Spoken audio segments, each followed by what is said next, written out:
करायचा।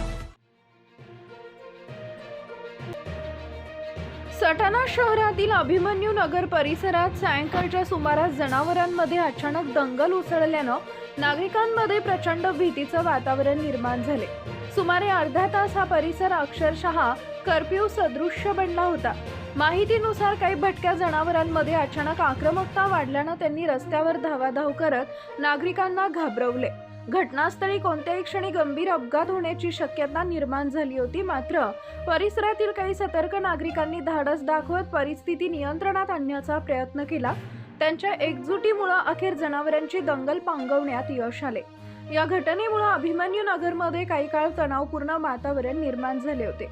नागरिक या घटनेमुळे घाबरलेल्या अवस्थेत असून प्रशासनाने अशा भटक्या जनावरांवर नियंत्रण ठेवावं अशी मागणी स्थानिकांकडून करण्यात येते आहे। प्रशासनाने भटक्या जनावरांबाबत तातडीने उपाययोजना कराव्यात जेणेकरून भविष्यात अशा प्रकारच्या घटना टाळता येतील अशी मागणी त्यांनी केली आहे।